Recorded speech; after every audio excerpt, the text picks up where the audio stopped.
últimas reuniones hablamos sobre la normalidad de la iglesia y comenzamos a hablar acerca de las reuniones que tiene la iglesia, y hoy vamos a hablar un poco acerca de la reunión del partimiento del pan. No todo, ni entrar en detalles porque nos daría mucho tiempo, sino hay ciertas cosas específicas que quiero hablar. Entonces vamos a leer Hechos capítulo 2 verso 42. Cuando nosotros hablamos de las reuniones de la iglesia, hermanos, estamos hablando de la normalidad práctica de la vida de la iglesia, la vida orgánica del pueblo de Dios. Si una persona o en un lugar, cierto grupo de hermanos creen que son la iglesia, entienden que son la iglesia, pero no se reúnen, no practican una vida de iglesia, principalmente en lo que son las reuniones de la iglesia, el testimonio de la iglesia en ese lugar va a ser un testimonio meramente intelectual o doctrinal, pero no va a llegar a la práctica. La vida de la iglesia y el mover de Dios en medio de nosotros se ve plenamente expresado en las reuniones de la iglesia. La primera vez que hablamos de las reuniones de la iglesia, hablamos de la enseñanza de la palabra. Hoy vamos a hablar de la reunión del partimiento del pan o la Santa Cena. Entonces vamos a leer Hechos, ahí 2, verso 42. Dice que los que habían creído en Jerusalén, dice, y perseveraban en la doctrina de los apóstoles, en la comunión unos con otros, otro asunto que vamos a tratar próximamente, en el partimiento del pan, que es el tema que vamos a tratar hoy, y en las oraciones. Y ahí Hechos 20, verso 7, también dice, nos muestra qué día la iglesia primitiva tenía como costumbre reunirse al partimiento del pan, dice Hechos 27. El primer día de la semana, reunidos los discípulos para partir el pan, Pablo les enseñaba, habiendo de salir al siguiente día, y alargó el discurso hasta la medianoche. Entonces en estos dos pasajes vemos dos cosas. La iglesia en Jerusalén perseveraba en el partimiento del pan, y Pablo aquí en este pasaje nos muestra que lo hacían el primer día de la semana. El primer día de la semana bíblico es el domingo. Para los judíos la semana comenzaba el domingo y terminaba el sábado, que era el séptimo día. Aun cuando tú miras el calendario en Brasil, los días de la semana se llaman así. El domingo se llama primera feira, el lunes segunda feira, el martes tercera feira, el miércoles cuarta feira, el jueves quinta feira, el viernes sexta feira y el sábado séptima feira. Así que como los judíos, el séptimo día. Por eso nosotros llamamos el domingo como el día de resurrección, porque el Señor resucitó el primer día de la semana, que fue el día que el Señor por las Escrituras dejó para que la iglesia se reuniera a conmemorar la reunión de la cena, o en la reunión que se reunía el domingo participaban de la cena. Entonces vamos a hablar varias cosas. Siempre que uno viene de un contexto en el cual no se practica ciertas cosas, ciertamente es difícil llegar a la normalidad. ¿Por qué? Porque el contexto religioso el cual traen las personas siempre pesa mucho. Si tú te reúnes en un lugar donde se parte la cena una vez al mes, cuando llegas a un lugar donde se hace los domingos, para ti es difícil. Cuando tú llegas de una religión donde la cena se volvió algo supersticioso, como en el catolicismo romano, cuando tú llegas a una reunión a partir el pan de la manera más sencilla y más bíblica, te va a parecer algo como sin sentido. Entonces es importante que los santos comprendan por las Escrituras qué es la reunión de la Santa Cena. Por lo menos por encima vamos a hablar varias cosas. ¿Qué debe hacer una persona? ¿Qué debe hacer un grupo de hermanos en un lugar que están comenzando a reunirse en el nombre de Cristo, que están comenzando a volver a la palabra de Cristo, que tal vez están abandonando un grupo religioso en el cual se dieron cuenta que no estaban andando en la verdad? Ellos deben comenzar a reunirse, así sean 2 o 3, pero una de las principales reuniones que tiene la iglesia es la reunión del partimiento del pan. ¿Por qué? Ahorita vamos a hablar un poco de esto, vamos a responder preguntas y vamos a hablar ciertas cosas prácticas que nunca hemos hablado, pero que sí han pesado siempre en nuestro corazón en relación a esto. Lo primero que podemos decir es que curiosamente la Pascua, curiosamente la cena el Señor la instituyó el día que los judíos celebraban la Pascua, que era una de las 7 fiestas que tenía Israel en el Antiguo Testamento. ¿Por qué el Señor instituye la cena en el día de la Pascua, un día antes de ir a la cruz? Curiosamente, el pueblo de Israel tenía 7 fiestas o 7 celebraciones anuales.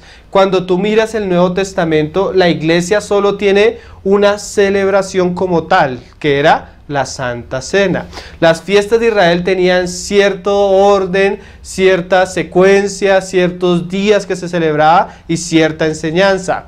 Curiosamente, estas fiestas eran solo una vez al año, pero la reunión de la Santa Cena es una vez cada semana. La importancia de la secuencia y todo esto lo vamos a estudiar.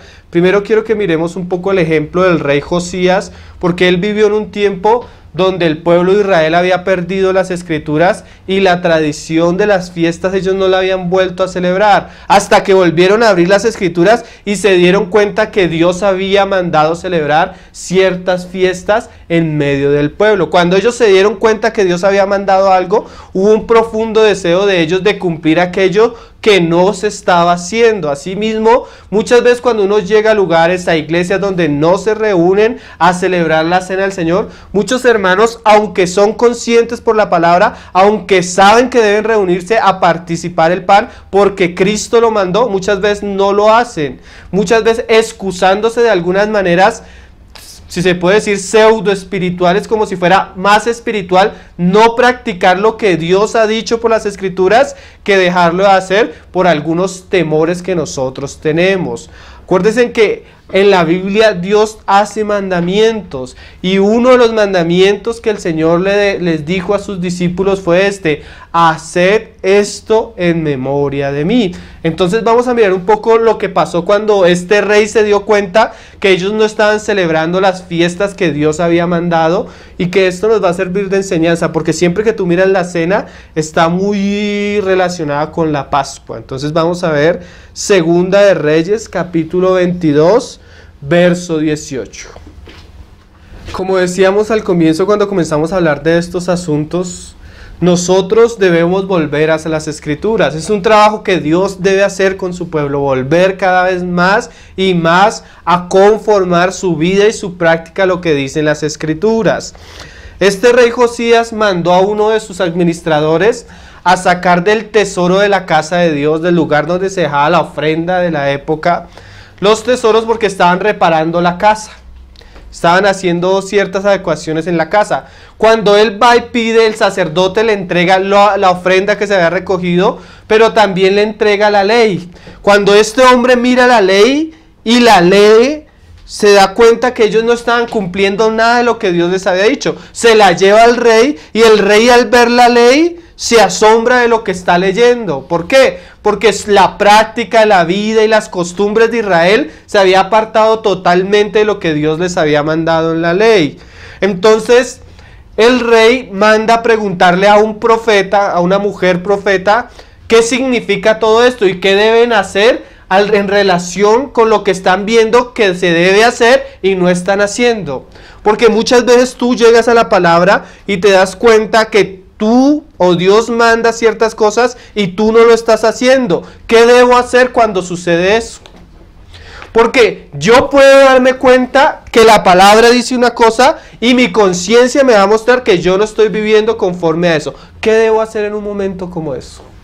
Eso le pasó al rey de Israel. La ley mandaba esto, la ley mandaba esto, la ley mandaba eso, y ellos estaban lejos de la ley de Dios. Entonces volvieron a la palabra y la palabra les dio luz y les dio entendimiento. ¿Qué debe hacer una persona cuando pasa eso?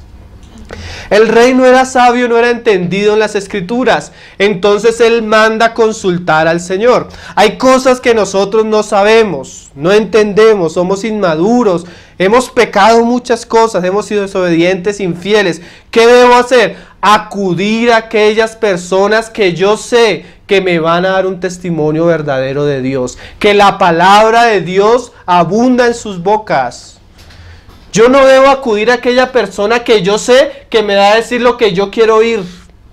Yo no quiero ir a aquella persona que me va a encubrir mi pecado. Yo no debo ir a aquella persona que es inmadura. Yo debo acudir al profeta, si hay profeta, o pedirle al Señor a quién debo ir. El que ama la luz sale a la luz, porque es de la luz y sus obras son buenas. El que está en tinieblas se esconde. Este rey vio la luz y no se escondió, mandó llamar al profeta. Y la actitud de este rey nos debe servir a aquellos que deseamos que el Señor restaure su iglesia y nuestras vidas. Porque si el Señor restaura su iglesia, nuestras vidas van a ser restauradas y el testimonio de Dios va a tomar valor en medio nuestro. No hay nada más triste, lugares donde no se practican ciertas cosas o lugares donde se practica pero la vida y la realidad espiritual se ha ido del asunto. ¿Sí? Se hace mecánica o religiosamente. Entonces él manda a preguntarle. Cuando la profeta responde, mira las palabras que le dice. Dice ahí en el verso 18. Segunda de Reyes 22, verso 18. Dice: mas al rey de Judá, Josías era este rey, que os ha enviado para preguntaseis a Jehová, diréis así: así ha dicho Jehová, el Dios de Israel, por cuanto oíste las palabras del libro. Porque hay personas que ven, que tienen oídos y no oyen, hermano. ¿Sí? Hay personas que tú las puedes sentar a explicarles 1, 2 y 3 veces y no oyen, hermano. Iglesias que no oyen. Por eso Apocalipsis dice: el que tiene oído, que oiga. Y dice: por cuanto oíste las palabras del libro. Pero no quedó ahí. Y tu corazón se enterneció. Mira qué cosas, hermano. Cuando uno está mal, la primera reacción a la palabra es rechazo. Al consejo es rechazo. Pero cuando la persona quiere buscar a Dios, lo primero que siente en su interior cuando ve algo que es la voluntad de Dios es estremecerse, como ese dolor interno, como esa sensación interna de que de alguna manera, sin merecerlo, Dios me está hablando, Dios me está enseñando, Dios me está mostrando, Dios está queriendo venir a mí y revelarse a mí a través de su palabra. Y este rey al ver esto, mira cómo dice, se enterneció. Y no solo esto, y te humillaste delante de Jehová.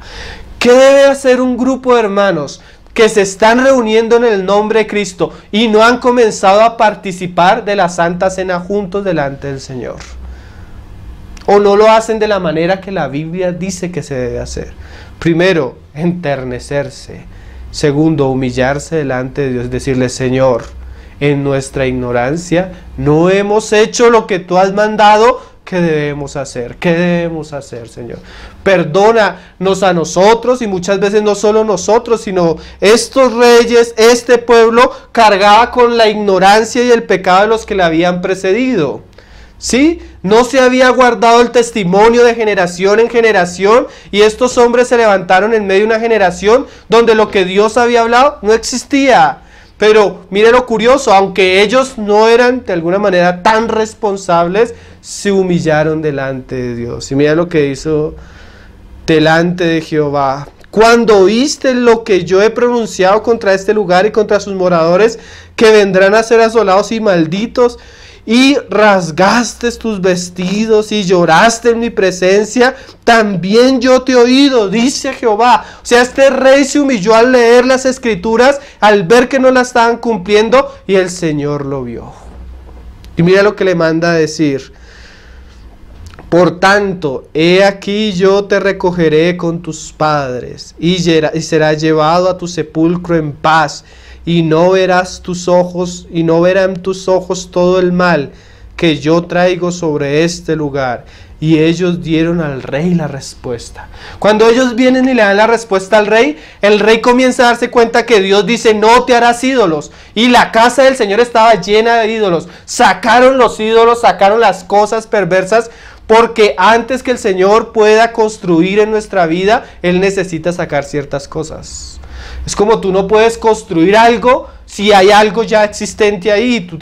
Vas a construir un baño, pero tienes un baño viejo que no te sirve y que te estorba. ¿Qué tienes que hacer con esa cosa vieja? Romperlo, dañarlo, sacarlo y ahí construyes algo nuevo. Lo primero que hizo el rey Josías fue sacar toda la idolatría, todos los ídolos, todos los lugares altos del templo de Jerusalén y del lugar donde él reinaba. Así comienza, el Señor comienza sacando lo malo. Después de que Josías comienza a sacar todos los ídolos, mira que lo primero que Josías manda hacer de lo que Dios había dicho fue la celebración de la Pascua. Y siempre la Pascua está muy relacionada con la Santa Cena. Y en Segunda de Reyes, ahí en el capítulo 23. Y mira lo que dice Josías.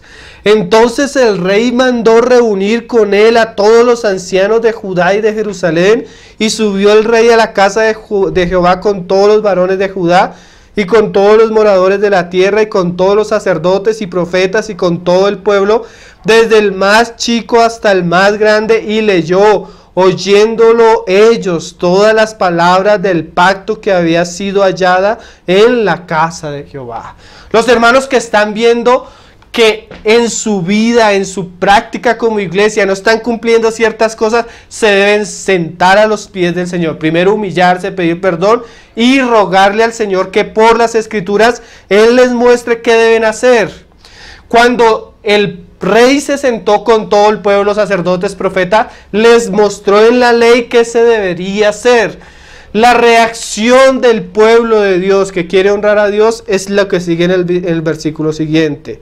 Y poniéndose el rey en pie junto a la columna, hizo pacto delante de Jehová, de que irían en pos de Jehová y guardarían sus mandamientos, sus testimonios, sus estatutos con todo el corazón y con todo el alma, y que cumplirían las palabras del pacto que están escritas en aquel libro, y todo el pueblo confirmó el pacto. Hoy en día se habla de vamos a pactar para que el Señor nos prospere, vamos a pactar para que el Señor nos bendiga, vamos a sembrar. Pero ¿cuántos del pueblo de Dios se reúnen a pactar con Dios para obedecer lo que dice la palabra de Dios? Esto es tremendo. Se reunieron e hicieron un pacto delante de Dios. Señor, procuraremos guardar con toda nuestra alma, con todo nuestro corazón, lo que tú has dicho. Tal como tú lo has dicho, tal como está escrito, el día que tú lo dijiste, de la manera que tú lo dijiste, recordando lo que tú dijiste. Qué cosas, qué ejemplo, el ejemplo de Israel, ¿no? Pero tú llegas a lugares, no hermanos, es que nosotros no nos reunimos el domingo ni partimos la cena porque creemos que no es el tiempo. No hermanos, es que los hermanos tienen muchas cosas que hacer los domingos como para reunirse el domingo a partir la cena. Hermanos, la iglesia precisa tener esa disposición a obedecer la palabra del Señor. El Señor le dijo a Israel, le dijo a los discípulos, le dijo a los que le seguían, ¿de qué les sirve decirme Señor, Señor, si no obedecen mis palabras? La obediencia es la mayor expresión de un creyente que ama a Cristo. Punto final. Cristo cuando vino, dijo, he aquí yo vengo, oh Dios, para hacer tu voluntad. Sacrificios y ofrendas no quisiste, pero el hacer tu voluntad, oh Dios, me ha agradado. ¿De qué te sirve cantar, orar, hacer muchas cosas si estás en desobediencia a Dios? Eso es manchar el nombre de aquel que le dice Señor. Al Señor le agrada más nuestra obediencia que 1000 canciones, que 1000 oraciones, que diezmos, que ofrendas, que todo lo que podamos hacer o construir con nuestras vidas. El Señor quiere personas que lo honren, y a Él se le honra diciéndole Señor y obedeciéndosele en todo lo que Él ha dicho. Este era un evento. La fiesta de la Pascua era un evento sublime una vez al año. La reunión de la Santa Cena es un evento solemne una vez a la semana. ¿Por qué hay diferencia de la práctica? Porque ellos lo practicaban estas fiestas 7 una vez al año y nosotros debemos reunirnos una vez a la semana a partir la cena y el partimiento de la cena y a beber la copa. Porque lo que nosotros celebramos y practicamos es mucho más glorioso y debe estar presente en nuestra conciencia y en nuestra mente constantemente. Entonces, cuando tú miras que se hablaba de las fiestas de Israel, se usan estos pasajes en la ley, yo se los voy a leer nomás. Se dice, este día os será en memoria y lo celebraréis como fiesta solemne para Jehová. Durante vuestras generaciones, por estatuto perpetuo lo celebraréis. Y mira que de esos pasajes que hablaba la ley, el Señor cuando habla de la cena recalca uno. Haréis esto en memoria. Siempre que el Señor habla de la cena, se usan 2 veces la frase. Comeréis, este es mi cuerpo que es entregado por vosotros, lo comeréis en memoria de mí. Esta es mi sangre que es entregado por vosotros y la beberéis en memoria de mí. ¿Por qué en memoria de mí? Porque nosotros como hombres tenemos la tendencia, ¿sí?, natural a olvidarnos de las cosas. Y hay cosas que son importantes y que la iglesia nunca debe perder de vista. Lo que enseña la cena, lo que expresa el pan, lo que expresa el vino, es un asunto tan importante que estamos hablando de lo vital y de lo esencial de la vida de la iglesia. Hay un pasaje ahí en Hebreos que nos habla de la solemnidad del asunto, de la importancia del asunto. Cuando la iglesia pierde este asunto de vista, la iglesia está perdiendo a Cristo y la misma esencia de nuestra fe, que es la muerte de Cristo, el cuerpo que es entregado y la sangre del nuevo pacto. Vamos a leer Hebreos capítulo 10. Como ya lo hemos hecho muchas veces, Hebreos, la epístola a los Hebreos en el capítulo 8, 9 y 10 es la más clara expresión de lo que significa la sangre de Cristo. ¿Tú quieres saber qué significa la sangre de Cristo del nuevo pacto? Lee Hebreos 8, 9 y 10. Ahora solo vamos a leer los pasajes que nos muestran los peligros de perder de nuestra memoria, de nuestra mente, el asunto. Mira cómo lo dice desde el verso 22, 10, 22.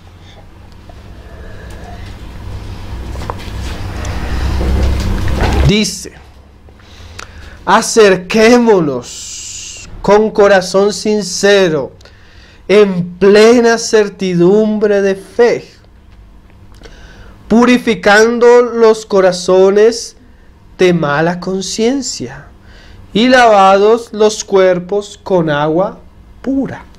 O sea, como hizo Josías, para que Josías hubiera podido celebrar la Pascua, primero necesitó sacar toda la idolatría de la casa de Dios. O sea, a veces cuando el sacerdote iba a entrar a la casa, al lugar santo, se encontraba con una pila, con una poceta de agua donde estaban unos espejos, donde él se miraba y se daba cuenta que estaba sucio y se lavaba. Miren, hermanos, antes de seguir avanzando, el partimiento del pan, la celebración como tal, no es un confesionario. Generalmente en nuestras reuniones, cuando vamos a partir el pan, ya hemos cantado, ya hemos orado, y es una necesidad que alguien que ya ha cantado al Señor, orado al Señor, llegue a partir la cena a pedir perdón, si eso fue lo primero que debió haber hecho antes de entrar. ¿Sí me hago entender? ¿Cómo vas a alabar al Señor? ¿Cómo vas a cantarle al Señor? ¿Cómo vas a orarle al Señor y pedir sin haber pedido perdón? Tú ya estás limpio. Cuando tú llegas a celebrarlo, ya debiste haberte lavado ya tu conciencia. Es que cuando nosotros nos llegamos a la reunión, yo sé si estoy bien con el Señor y yo sé si no estoy bien con el Señor. Yo no puedo comenzar a cantar y a orar si estoy mal con el Señor. Yo lo primero que debo hacer es reconciliarme con el Señor. Señor, perdóname porque me peleé con mi esposa, perdóname porque hice esto estos días, ofendí tu santidad, manché tu nombre, límpiame con tu sangre. Y la iglesia comienza a orar y comienza a cantar y algo misterioso comienza a suceder. La sangre de Jesucristo nos limpia. ¿No se ha sentido así? El partimiento del pan y la cena no es un confesionario, hermano.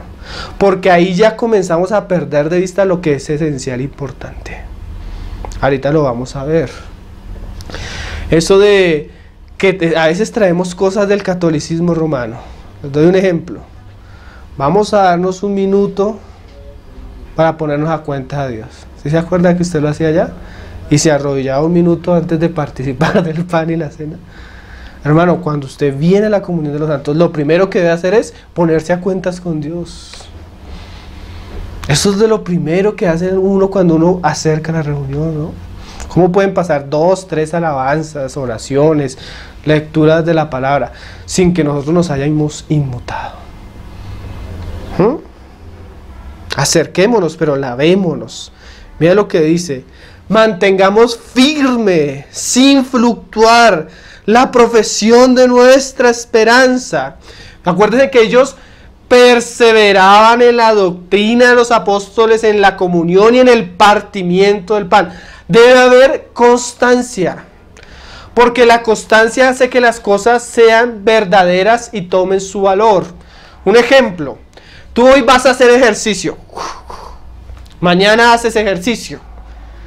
Si tú no eres constante, nunca vas a ver el fruto del ejercicio. Hay cosas que para que tú las puedas disfrutar y aprovechar de Dios, no la vas a encontrar en la periferia. Tú necesitas entrar y profundizar y profundizar y cada vez que profundizas encuentras algo más precioso, como aquel que se mete a una mina a buscar esmeraldas y rompe y rompe, y a veces tú llegas, oye, pero estos parecen locos, 7, 15, 20 reunidos, no hay un altar, no hay un templo, comienzan a partir el pan ahora, pero eso es tan simple. Y la gente no entiende la realidad espiritual porque todavía está por encima. Pero en la perseverancia, en la constancia, el Espíritu Santo va a comenzar a hacer algo, hermano, a los que son sinceros y fieles. Y va a comenzar a mostrarle la realidad y el valor de los asuntos. Y cada vez que tú ves algo precioso, te das cuenta que hay algo más. Y hay algo más. ¿No se han dado cuenta aún de las doctrinas bíblicas? Tú encuentras que alguien enseña acerca de la salvación. Tú dices, wow. Y otro hermano enseña otra cosa y dices, wow. Y cada vez se profundiza y es más precioso. Pero eso lo hace la constancia. Así como el ejercicio, ya con el tiempo se comienza a ver ¿qué? El músculo firme que crece, que se marca. ¿Sí? La constancia, sin fluctuar. La profesión de nuestra esperanza, porque fiel es el que lo prometió. Y considerados unos a otros para estimularnos al amor y a las buenas obras. La Biblia habla de estimularnos. ¿Por qué? Porque cuando un bebé está naciendo, nace y él crece, él tiene todo su ser, toda su naturaleza está diseñada por Dios para ciertas cosas, para caminar, para hablar, para moverse. Sí, él tiene todo ahí, pero él necesita comenzar a estimularse para que él comience a desarrollar ciertas cosas, ¿cierto? Para que un bebé hable, tú tienes que hablarle. Para que un bebé camine, tú tienes que ponerlo de cierta manera y comenzar a hacer que él de alguna manera comience a soltarse. Esas son las reuniones de la iglesia. Hay reuniones donde, y eso viene mucho, hemos visto mucho cuando los hermanos vienen de una tradición denominacional fuerte, que los hermanos llegan a una reunión de la iglesia, ni oran, ni cantan, ni hablan, ni respiran. ¿Cómo hacen? ¿Pero por qué? Porque el sistema religioso atrofió sus sentidos. Se acostumbraron los domingos a ir a escuchar a uno, a cantar a otro, a decir amén, a pararse cuando les tocaba pararse, a sentarse cuando les tocaba sentarse, y nunca vivieron una vida de iglesia. Pero en la vida de la iglesia debemos decirles, oye hermano, ¿tienes cántico? ¿Tienes oración? ¿Tienes algo? Este es el tiempo para que juntos vengamos al Señor, juntos nos reunamos a buscar a Cristo, a glorificar su nombre, a celebrar lo que Él hizo por nosotros. Despertémonos, hermano. estimularnos los unos a los otros en amor. Porque si tu hijo no camina de un año, tú no le vas a pegar porque no camina. No, él tiene un proceso. Tú vas a tratar de hacer todo lo posible, pero la misma naturaleza del niño en algún momento va a responder. Asimismo, la misma naturaleza, el mismo Espíritu Santo que mora en ti, que mora en mí, en algún momento va a querer salir. ¿Sí? De muchas maneras va a querer salir, y eso es precioso, cuando los santos le dan libertad al Espíritu en ellos, para que en medio de la reunión haya un fluir mutuo, vivo, real, de todos los miembros del cuerpo. Y dice, no dejando de congregarnos, porque la falta de congregarnos hace que la vida práctica de la iglesia pierda valor, hermano. Ustedes pueden notar, cuando estamos todos, hay un fluir diferente cuando somos pocos. ¿Por qué? Porque faltan miembros del cuerpo. Y a veces hay personas que lo cogen como por costumbre, como algunos tienen por costumbre, sino exhortándonos, y tanto más que cuando veis que aquel día se acerca. Pero mira que en medio de contexto, ¿por qué el autor va a hablarles de esto? Como nosotros solo estamos leyendo el verso 22, no vamos a entender un poco el mensaje del autor. Cuando tú lees toda la epístola, tú notas algo. Los judíos, cristianos, estos hebreos a los que les escribe el autor, estaban abandonando la fe. ¿Qué es esto? Conocieron a Cristo, se entregaron a Cristo, sufrieron por Cristo, pero vino un tiempo donde ellos comenzaron a volver atrás. Comenzaron a volver al templo, comenzaron a volver a los sacrificios, comenzaron a volver a aquella religión antigua que ellos tenían. Cuando el autor ve que ellos están volviendo a aquella religión antigua, se da cuenta que ellos están atentando contra algo que es esencial en nuestra fe. ¿Qué? Que la sangre de Cristo del nuevo pacto abolió todo el antiguo pacto, y ya no hay necesidad de que tú vayas y sacrifiques, porque el sacrificio que Dios dio de su Hijo, el Cordero de Dios, es suficiente, es eterno y tiene más valor que todos los sacrificios que se hicieron en el antiguo pacto. Pero entonces el judío pasa de creer en el sacrificio del Cordero de Dios y vuelve a poner sus manos en el palomino, vuelve a poner sus manos en los sacrificios que mandaba la ley. Entonces, en medio de que el pueblo cristiano, judío, porque es escrito a los hebreos, están dejando aquella realidad, el autor los va a exhortar, y es importante la exhortación para que nosotros veamos el valor de la obra de Cristo y de la sangre y del pan. Mire lo que dice: porque si pecáremos voluntariamente, después de haber recibido el conocimiento de la verdad, ya no queda más sacrificio por los pecados, sino una horrenda expectación de juicio y de hervor de fuego que ha de devorar a los adversarios. Uno dice, a veces se usan estos pasajes pero se sacan del contexto. Leámoslo completo y lo vamos a entender más claro. Dice: el que viola la ley de Moisés por el testimonio de 2 o 3 testigos muere irremisiblemente. ¿Cuánto mayor castigo pensáis que merece el que pisoteare al Hijo de Dios y tuviere por inmunda la sangre del pacto, en la cual fue santificado, e hiciere afrenta al Espíritu de gracia? Mira lo que dice el autor. ¿Qué vamos a hacer con un cristiano que llega y dice: para mí la sangre de Jesucristo no es suficiente? Y eso de la fe, de la gracia, de que Cristo murió, no es suficiente. Yo debo ir a hacer esto. Ese es el asunto que está hablando. No está hablando del cristiano que salió y dijo una mentira, se emborrachó o pecó de alguna manera. Está hablando del que pisotea la sangre. ¿Qué es pisotear la sangre? Darle un uso común. No entender el valor que ella tiene. Es menospreciar el precio que Cristo pagó por nosotros en la cruz. Es como decirlo de una manera muy práctica. Hablando de la cena, Yo me puedo reunir, cantar, orar, escuchar la palabra e irme, pero ¿para qué la cena, hermano? ¿Para qué el pan? ¿Para qué la copa? Sí, ya somos hijos de Dios y podemos cantarle al Señor, hermano, hacer todo lo que podemos hacer. Y no se da cuenta aquella persona que Él puede orar, que Él puede cantar, que Él puede reunirse, que Él puede escuchar la palabra únicamente porque su vida está bajo la sangre de un pacto. Si no estuviera esa sangre, Él no podría ni cantar, ni reunirse, ni orar, ni escuchar la palabra. Por eso Él siempre debe tener presente la cena. ¿Sí me hice entender? Porque es la que nos permite, es la que nos enseña, es la que nos hace ver a Cristo en la cruz, hermano. Y ser consciente que yo solo estoy por gracia, yo solo estoy por misericordia, yo solo estoy porque Dios entregó a su Hijo en la cruz por mí. Ni mis cánticos, ni mis oraciones, ni mi predicación, ni lo que yo hago me tiene en pie. Lo único que ha mantenido en pie a la iglesia es que la iglesia está bajo un pacto eterno entre el Padre, sellado en la cruz de Cristo. ¿Sí?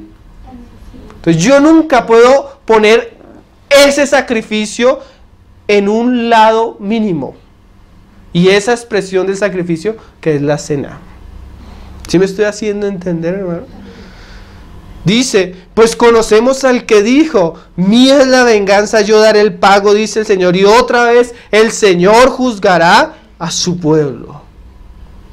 Horrenda cosa es caer en manos del Dios vivo. Pero traed a la memoria los días pasados en los cuales después de haber sido iluminados sostuviste gran combate de padecimientos. Por una parte, ciertamente con vituperios y tribulaciones fuiste hechos espectáculo, y por otra llegaste a ser compañeros de los que estaban en una situación semejante. Porque de los presos también os compadecisteis, del despojo de vuestros bienes sufriste con gozo, sabiendo que tenéis en vosotros una mejor y perdurable herencia en los cielos.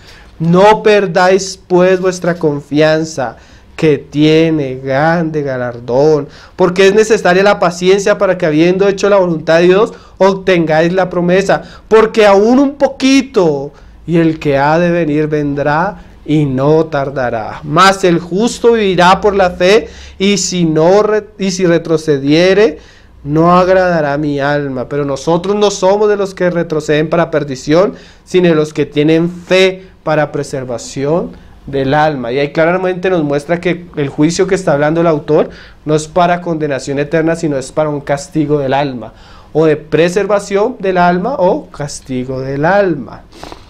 Entonces, hermanos, la iglesia, cuando se reúne a participar del pan y del vino, recuerda que esa es la única base sólida de su fe, la muerte de Cristo. Y nunca lo puede olvidar. Por eso ella debe hacer memoria cada 8 días de esto. Por eso ella debe celebrar este asunto. Cuando hay reunión del partimiento del pan, las alabanzas deben girar en torno al sacrificio de Cristo. Mira lo que decía el salmista. Salmo 71, verso 15.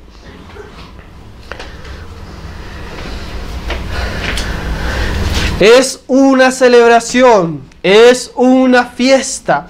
Mira que el evento más grande celebrado en el Antiguo Testamento, ¿cuál fue? La salida de Israel de Egipto. Ese es el evento de los eventos para los judíos. ¿Cuál es el evento más grande?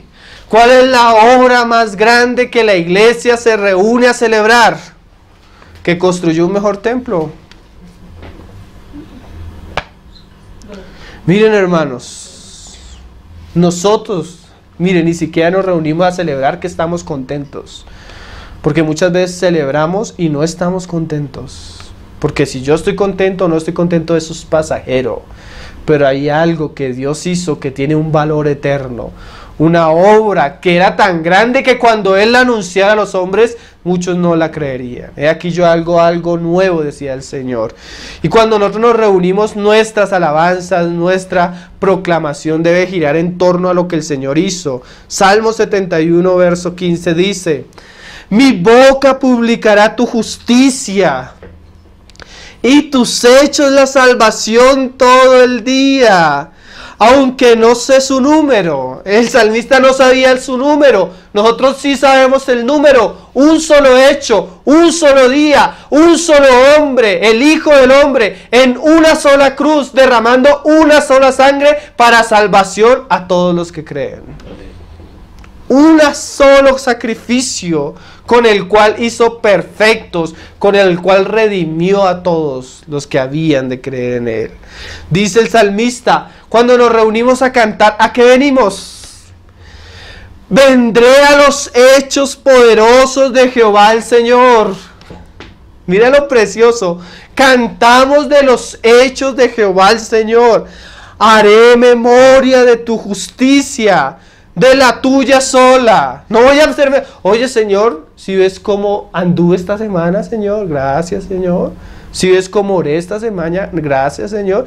Si ves que estoy comportando bien, Señor, gracias Señor. Gracias Señor por lo que me has dado, por lo que has hecho. No, hermanos. Haré memoria de tu justicia, de la tuya sola. Oh Dios, qué bueno que los jóvenes puedan escuchar esto, hermano. Me enseñaste desde mi juventud y hasta ahora he manifestado tus maravillas, aún en la vejez y en las canas. Oh Dios, no me desampares hasta que anuncie tu poder a la posteridad. Eso es perseverancia. Desde mi juventud, y no me desampares en mis canas, para que yo pueda anunciar con vigor tu verdad. La verdad nunca cambia, hermanos. El evangelio nunca cambia. El mensaje nunca cambia. Es tan peligroso cuando los hombres quieren hacer algo nuevo, algo diferente, y no conocen lo esencial, lo verdadero y lo eterno. Queriendo hacer nuevas cosas, queriendo atraer a las personas, comenzamos a girar en torno de tantas cosas y nos olvidamos de lo central, de lo importante, de lo de valor. Una vez, hace poco, le pidieron a unos hermanos que debían compartir la palabra en ciertas reuniones. Me llamó y me preguntó un hermano, ¿y qué debo enseñar? Dije, hermano, de todo corazón le ruego, no enseñe nada nuevo. Predique lo que ha escuchado, lo que ha entendido y lo que ha visto en las Escrituras. Sométase a eso. Fuera de ahí todo es peligroso. Mire, yo he escuchado a un predicador decir esto, muy famoso. Yo no vengo a hablarle lo que ustedes han escuchado los últimos 200 años. Yo vengo a hablarles algo nuevo. Eso es una herejía, hermano. Porque nuestro evangelio no solo lleva 200 años, lleva 2000 años. Y nuestra responsabilidad es guardarlo tal como fue dicho. Hasta predicar, dice Pablo, lo que has oído de mí ante muchos testigos, eso mismo encarga a otros.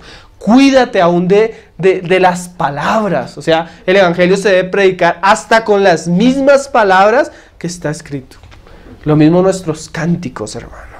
A veces los hermanos queriendo hacer que la canción sea más agradable o más melódica, quitan el nombre de Jehová, quitan el nombre de Jesús, quitan redención, propiciación, sacrificio. Miren, hermanos, yo lo hice varias veces. Ustedes pongan uno de esos predicadores famosos en esas grandes campañas evangelísticas. Escuche a Cas Luna, escuche a Dante Gebel, escuche a Benny Hill, a cualquiera de esos. Y escúchelos en su predicación cuántas veces dicen la palabra nacimiento nuevo, perdón de pecados, redención, propiciación, justificación, nacimiento de nuevo. Y usted no escucha que en toda su prédica suene una de esas palabras. Y ese es el evangelio. No los escucha, yo los he escuchado varias veces. Tú eres el grande. Bueno, comienzan a hablar de todas las cosas que hablan, pero no hablan la verdad del evangelio. Dice, tu justicia, oh Dios, hasta lo exceso, tú has hecho grandes cosas. Oh Dios, ¿Quién como tú? ¿Quién como tú que siendo Dios se hizo hombre? ¿Quién como tú que siendo hombre sufrió y murió por amor a mí en la cruz? De allí hay una fuente de cánticos, de allí hay una fuente de adoración que la iglesia debería tener. Mira lo que dice Apocalipsis 5, verso 9.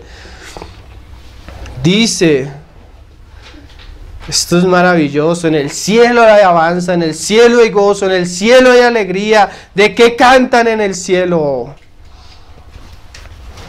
Mira lo que dice las Escrituras, 5:9. Ángeles redimidos, querubines, serafines, seres vivientes. Digno eres de tomar el libro y de abrir sus sellos. ¿Por qué? Porque tú fuiste inmolado y con tu sangre nos has redimido para Dios de todo linaje y lengua y pueblo y nación, y nos has hecho para nuestro Dios reyes y sacerdotes, y reinaremos sobre la tierra. Y miré y oí la voz de muchos ángeles alrededor del trono y los seres vivientes y de los ancianos, y su número eran millones de millones, que decían a gran voz. ¿Qué decían? Mi alma tiene... Y todo es mi alma ahora, ¿no? Y todo soy yo ahora, y todo lo que yo siento ahora. La reunión de los santos no gira en torno a eso, hermanos.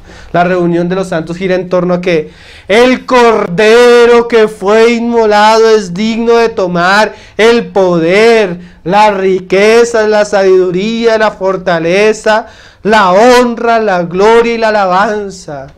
Y todo lo creado que está en el cielo y sobre la tierra y debajo de la tierra y en el mar, y a todas las cosas que en ellos hay, oí decir: al que está sentado en el trono y al Cordero sea la alabanza, la honra, la gloria y el poder por los siglos de los siglos. Y los 4 seres vivientes decían: amén. Y los 24 ancianos se postraron sobre sus rostros y adoraron al que vive por los siglos de los siglos. Eso es una reunión de alabanza en torno a la cena, hermanos. Cristo el centro, el Cordero en el centro. Cuando nosotros estamos en la reunión de la cena, no solo hay alabanza, siempre se le pide a hermanos que pasen a presidir la cena. Lo mismo, hermanos. ¿Qué debe hacer un hermano que pasa a presidir la cena? Y ya les dije algo, ¿no? La cena no es un confesionario, es una celebración de algo que sucedió. ¿Sí? No, ya hace mucho debimos haber pedido perdón, ya hace mucho debimos habernos reconciliado con Cristo. Mira lo que decía otro salmista. Me gusta este salmo porque él comienza en sí mismo. Casi siempre comenzamos en nosotros mismos. Señor, estoy angustiado. Señor, he pecado. Señor, estoy cargado. Señor, estoy cansado. Señor, estoy triste. Señor, estoy alegre. Señor, siempre comenzamos en nosotros mismos. Y así comienza el salmista. Y yo estoy triste y he pasado y el pueblo está en esto, pero de alguna manera en su caminar él comienza a salir de él y ver las grandiosas obras que Dios ha hecho. Salmo 77 desde el 1 dice, con mi voz clamé a Dios clamé y Él me escuchará.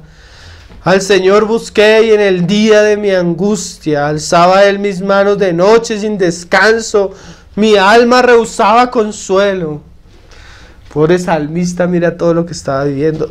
Y es normal porque nosotros también pasamos por circunstancias así, hermano. Me acordaba de Dios y me conmovía. Me quejaba y desmayaba mi espíritu. No me dejabas pegar los ojos. Estaba yo quebrantado y no hablaba. Consideraba los días desde el principio, los años de los siglos. Me acordaba de mis cánticos de noche, meditaba en mi corazón y mi espíritu inquiría. ¿Desechará el Señor para siempre y no volverá más a hacernos propicio? O sea, este hombre se veía terrible, quién sabe qué pruebas estaba viviendo, qué situaciones, cuánto tiempo, cómo era la condición del pueblo. Dijo, ¿ha cesado para siempre su misericordia? ¿Se ha acabado perpetuamente su promesa? ¿Ha olvidado Dios el tener misericordia? ¿Ha encerrado con su ira sus piedades? Selah. Dije, enfermedad mía es esta. A veces estamos así en nosotros mismos, hermano. Todo alrededor difícil, todas las situaciones difíciles. Yo mismo, mi alma, dice, pero mira qué bueno. Traeré pues a la memoria los años de la diestra del Altísimo. Y por eso el Señor decía, haced esto en memoria de mí. No en memoria de usted, de mí. Recuérdese de mí. Recuérdese de mí. No se olvide de mí, decía Cristo. De mi sacrificio. Una vez compusimos una canción que decía,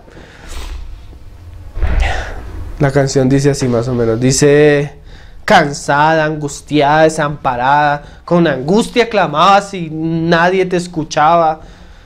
Pero el coro dice, pero recuerda, si yo di mi vida por ti en la cruz, ¿cómo no voy a escucharte? Si yo di a mi hijo en la cruz por ti, ¿cómo no voy a salvarte? Si yo sufrí y llevé todos los oprobios y sacrificios en la cruz, ¿cómo no voy a estar pendiente de ti? ¿Sí? ¿Qué hace la cena? Llevarnos a hacer memoria del Señor. ¿Sí? Ahí lo que tú estás pasando se vuelve pasajero. Lo que tú estás viviendo se vuelve pasajero. Hay una esperanza mayor. Hay salvación. El fuego de la condenación huyó. El pecado que nos acusaba fue borrado. Todos podemos ahora tener una esperanza certera, venidera, por la obra de Cristo. Y dice el salmista, me acordaré de las obras de Yah. Sí, haré yo memoria de tus maravillas antiguas. Meditaré en todas tus obras y hablaré de tus hechos. ¿Qué debe hacerse un hermano que se sienta a participar y a presidir en la cena? Hacer memoria, ¿de qué? De los hechos que hizo Cristo.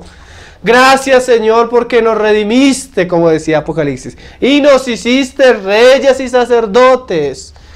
Gracias, Señor, porque nos perdonaste.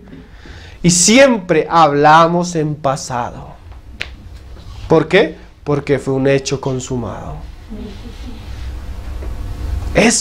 Nos reunimos a hacer memoria de algo que Cristo ya hizo. Aleluya. A veces los hermanos pasan a participar la cena y comienzan, bueno, sus experiencias, todo no, hermano, es hacer memoria de Cristo. Eso debe abundar en la reunión de la cena. Dice, meditaré en todas tus obras. Hoy, Señor, aquí vemos el pan que es tu cuerpo, y tú siendo Dios te hiciste hombre, Señor. Eso ya es maravilloso, Señor. Eso ya es grande, eso ya es algo que no podemos contemplar ni con nuestra mente, Señor. Tú lo dejaste todo, tu gloria, tu majestad, para venir a hacerte siervo de hombre, para que hombres te abofetearan en la cruz, te escupieran, te humillaran, te golpearan sin merecerlo.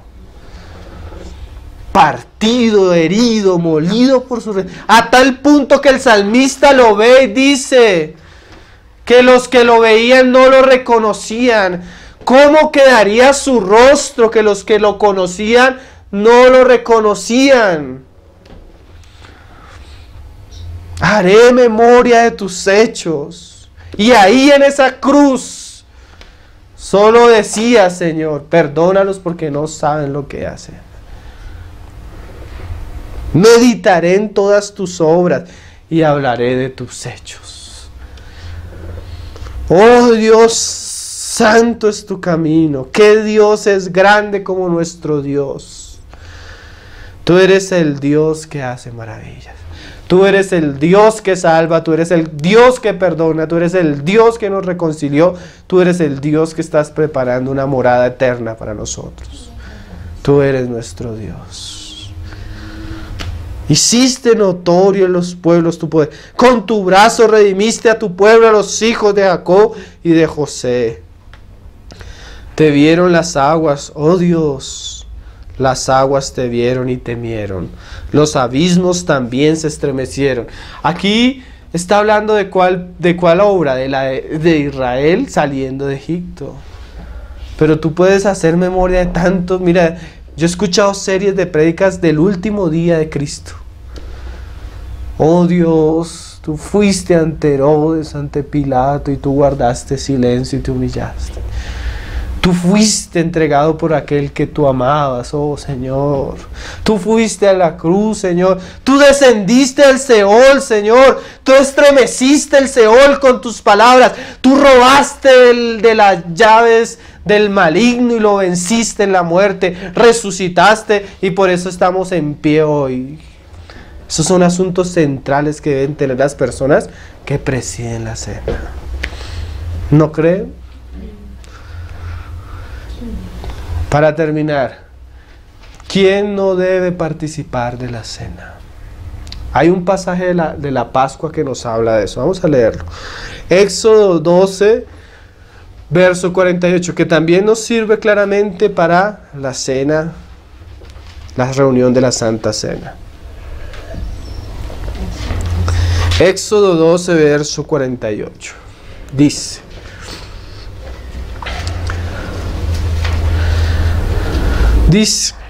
mas si algún extranjero morare contigo y quisiere celebrar la Pascua para Jehová, séale circuncidado todo varón y entonces la celebrará y será como uno de vuestra nación, pero ningún incircunciso comerá de ella. En el Antiguo Testamento del pueblo de Dios, los hijos de Abraham se reconocían por una señal externa. ¿Cuál era la señal externa? La circuncisión. Esa era la señal de los israelitas. Si se circuncidaba era, así no fuera descendiente de Abraham. Abraham, queremos caminar contigo. Entonces Abraham les dijo: si quieren ser parte de nuestra nación y que nosotros les demos nuestras hijas y ustedes nos den las suyas, tienen que circuncidarse. No importa que sea extranjero. Si se circuncida ya es parte del pueblo de Dios. En el Nuevo Testamento, ¿qué es eso? En el Nuevo Testamento ya los creyentes, los hijos de Dios, los del pueblo de Dios, no son los circuncisos o los incircuncisos, porque ya en Cristo no hay circuncisión o incircuncisión. Eso era del antiguo pacto. En el nuevo pacto, ¿quiénes son los hijos? Los que son de la fe.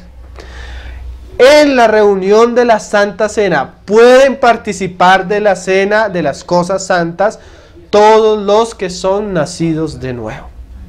Punto. Punto. Nadie más. En este asunto, hermanos, de verdad yo se los quería decir hace mucho tiempo. Nosotros muchas veces somos ligeros en la cena. Si yo traigo un familiar, un amigo, un vecino, que yo sé que no es cristiano, que yo sé que no ha nacido de nuevo, viene a escuchar, sí viene a escuchar, pero no ha nacido de nuevo. ¿Sí? ¿Qué debo hacer con esa persona para que no se sienta incómodo en la reunión? Mira, tú vas para una santa convocación. Tú debes decirle antes de entrar, tú vienes a una reunión que es santa. Cristianos que aman al Señor, que son hijos de Dios nacidos del Espíritu. En esa reunión hay un tiempo donde se parte la cena. Como tú no eres nacido de nuevo, no tomes la cena. Hasta que tú no le entregues tu vida a Cristo, no participes de la cena. Miren esto, hermanos. La Biblia anuncia un juicio para los hijos que lo hacen ligeramente. ¿Qué puede pasar con un incrédulo?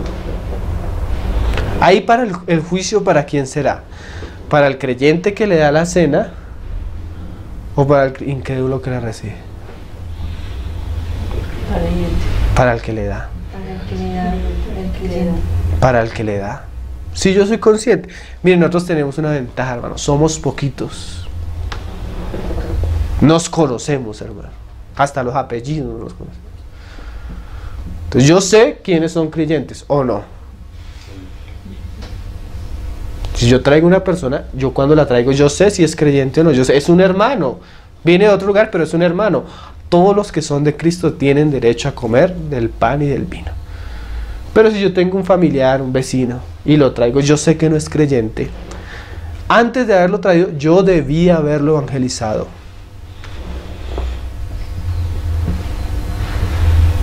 Yo lo traigo, pero yo debía haberle predicado el evangelio. Hermano, es que traigo para que le enseñe. Hermano, es que usted ya ha escuchado el evangelio 4, 5, 7, 10 años.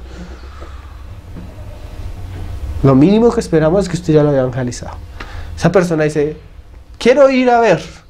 Bueno, vas a ir a ver, pero hay una parte de la reunión que para nosotros es muy especial y santa. Y hasta que tú no decidas entregarle a tu vida a Cristo, no recibas el pan. Y la persona que está presidiendo la cena no debería pasarle. La otra persona no se va a sentir mal porque el que lo invitó ya lo ha prevenido. ¿Cierto?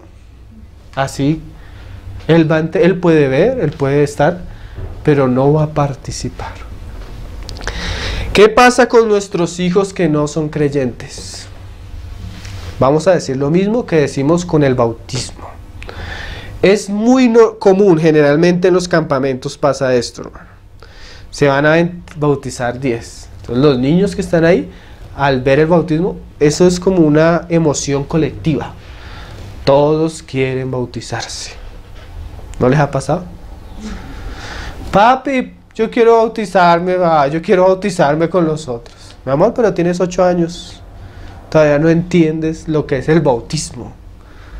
Miren, una persona no debería, lo digo para el bautismo, lo digo para la cena, bautizarse o comer la cena, sea nuestro hijo, sea un hijo o una persona de afuera, si ella no ha tenido una verdadera experiencia con Cristo. ¿Cuál es la verdadera experiencia con Cristo? El nacimiento de nuevo. ¿Por qué? Porque esto es algo para los que son hijos espiritualmente. En el campamento llegó un hermano. Su hijo tiene 13, 14 años. Lo que pasa es que se ve pequeño. Tiene 13, 14. No es tan pequeño, pero se ve pequeño. Pero es una familia que lo educó. Sus papás, ellos hacen homeschool. O sea, que educan a sus hijos en su propia casa. Para no llevarlo a los colegios, porque hoy en día los colegios, bueno, ellos los han educado en el evangelio y todo. Y se me acerca el hermano y me dice, mi hijo quiere bautizarse.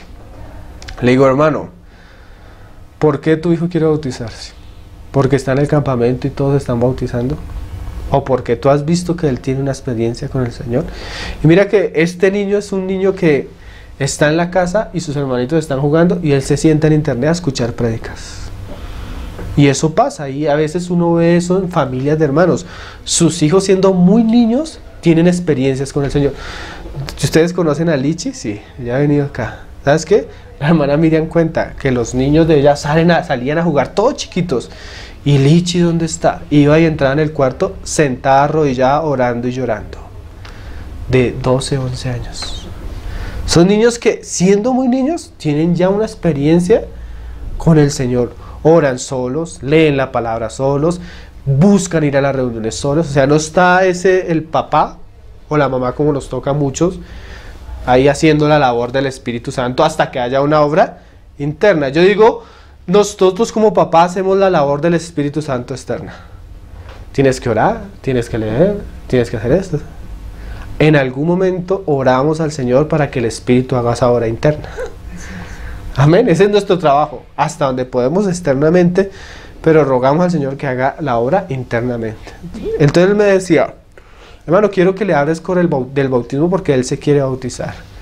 Yo le dije, hermano, yo por mi conciencia pienso que un niño de 13, 14 años mentalmente, moralmente no está capacitado para tener una decisión de seguir a Cristo o no seguir a Cristo. ¿Por qué? Hemos visto que en muchos campamentos niños de 13, 14, 15 años, de la emoción de que todos sus amiguitos están bautizando, se bautizan y tú los ves a los siguientes años apartados, drogas, vicios, viviendo una vida. ¿Por qué? Porque se bautizaron pero no tuvieron la experiencia con Cristo. ¿Sí? ¿Me estoy haciendo entender, hermanos? Entonces nosotros debemos procurar que ellos estén con nosotros, que nuestros hijos vean, que nuestros hijos conozcan, Pero solo hasta cuando yo como papá vea que mi hija tiene una experiencia con el Señor, yo mismo, como le dije un día a mi hija, quiero bautizarme, yo le digo, el día que yo vea que Cristo hace la obra en ti, yo misma te bautizo. Y ese día va a ser el día tal vez de mi mayor alegría. Como en este campamento un hermano se iba a bautizar a una muchacha y el hermano se nos acercó, hermano, es que yo quiero bautizar a mi hija. Toda la vida estuve orando por ella y le pedí al Señor yo querer bautizarla y hoy se va a bautizar. Y todos éramos testigos de la obra preciosa que el Señor había hecho con esa muchacha. ¿Qué más alegría para un papá bautizar a su hijo? ¿Qué más alegría para un papá que su hijo participe de las cosas del Señor? Pero que sea real, hermanos. Que sea real. Porque hoy tenemos un cristianismo que le dice a todos, somos cristianos, viendo que muchos no son cristianos. Vamos a ver dos pasajes solo para terminar de este asunto. Hechos 8 es el caso del eunuco. ¿Sí se acuerdan? Va Felipe y el Señor le dice que se acerque una carroza y el eunuco venía leyendo la palabra. Son buenos destellos. Cuando usted vea que su hijo en lo privado ya está buscando al Señor, el Señor está haciendo algo con él. Dice entonces Felipe abriendo su boca, entonces el eunuco le preguntó. Y miren, hermanos, cada vez que su hijo le pregunte, papá, yo quiero participar en la cena. Papá, cada vez que ellos le hagan una pregunta, es una oportunidad para que usted le predique el evangelio. ¿Sí? Hijo, no o sí por esto y esto y esto y esto. La palabra dice esto y esto y esto y esto. Y dice, y abriendo su boca, comenzando desde esta escritura, le anunció el evangelio de Jesús. Yendo por el camino, llegaron a cierta agua y dijo el eunuco, aquí hay agua, ¿qué impide que yo sea bautizado? Tú ves que el eunuco no va por el ambiente, porque es que el ambiente a veces se empuja, ¿no? Como todos, es bautismos, todos se... Como es esto, o sea, es algo más de masa. La salvación y la experiencia es personal. Aunque puede estar usted en medio de las masas y tener una experiencia personal, pero es personal. Felipe dijo, al ver la reacción al evangelio, mire, y eso es importante, ¿cómo reacciona mi hijo a la verdad del evangelio? O no mi hijo, cualquiera. Es que yo soy cristiano, pero yo no creo eso que usted me está diciendo de la salvación, del perdón de los pecados. No es cristiano. El que es de Cristo recibe las palabras de Cristo. ¿Sí dijo eso Cristo? El que a ustedes les recibe, a mí me recibe. Y el que recibe lo que ustedes están enseñando, a mí me recibe. O sea, no hay una respuesta al evangelio. Se predica la palabra y mira lo que dice el eunuco. Le dice Felipe, si crees de todo corazón, bien puedes. Y él respondió, creo que Jesucristo es el Hijo de Dios. Aquí no repitió una oración, porque muchas veces las personas repiten una oración sin saber quién es Jesucristo. Pero como Felipe le había explicado por las Escrituras, el eunuco dijo, oye, yo creo realmente que Jesús es el Hijo de Dios. Y se hizo hombre, y como dice el pasaje de Isaías 53, murió por mis pecados, llevó mis rebeliones, mi enfermedad, y en su muerte, Él viene a darme justicia, perdón, salvación. Todo lo que dice Isaías 53. Yo creo, yo acepto esa obra, yo creo que Él es el Mesías. Y dice, si usted cree, ¿cómo se lo puede impedir? Si hay una persona que realmente cree de todo corazón y hay una evidencia, ¿cómo se le puede impedir que coma? ¿Sí me van a entender, hermanos? ¿Cómo se le puede impedir que se bautice? Y miren, yo sé que la primera persona que se va a dar cuenta cuando su hijo se convierta, su hija se convierta, es el papá. Porque hay un cambio en esa vida. Yo me acuerdo, yo fui a un campamento y allá el Señor me tocó. Me salvó, me mostró. Cuando yo volví, yo llegué a saludar y estaba toda mi familia acá. Y me decían, pero está diferente. ¿Qué le pasó? Y yo tenía algo por dentro que era yo no lo podía, yo de una alegría, iba tan obligado a ese campamento, tan amargado, pero volví con la paz y la salvación de Dios. Y eso me salía por los ojos, hermanos. Yo no les decía a nadie, hasta lloré y pedí perdón ¿Por qué? Porque el Señor me había salvado. Usted se va a dar cuenta cuando sus hijos sean salvos. Porque eso se ve o no se ve. No, a mis papás les dio alegría porque eran cristianos. Cuando sus papás no son cristianos, dicen, ese se volvió loco. Pero también se ve que cambió, no es así. Se ve que cambió. Algo sucedió en esa vida. Y cuando Dios está haciendo algo, pues ¿cómo se le va a impedir a una persona bautizarse o cómo le va a impedir a una persona participar del pan? O en otro caso, que ya no alcanzamos a leerlo, Pedro está predicando en casa de Cornelio y comienza a caer el Espíritu Santo y todos a hablar en lenguas. Dice Pedro, ¿cómo se les va a impedir a esto si es que Dios lo recibió? ¿Quiénes pueden participar de esa cena? Todos los que han recibido al Señor y se ve y están en Cristo. De resto, pues, pueden estar. Y debemos ser vigilantes en eso, hermanos. Los hermanos que presiden la cena, los que participan. Velar, enseñar, explicar, para que no se atente la santidad del evento, si se puede llamar evento, de la celebración y del asunto que nos reunimos a celebrar cada 8 días. Amén. Entonces así sea por lo menos algunas cosas por encima acerca de la Santa Cena. Nosotros repartimos un folleto que se llama la Cena del Señor de Macintosh. Muy bueno, muy claro, muy profundo, ya como tal de lo otro aspecto que debe ser importante conocer. Entonces vamos a orar y vamos a partir el pan. Yo quisiera que... Cordeiro de Deus, e adorar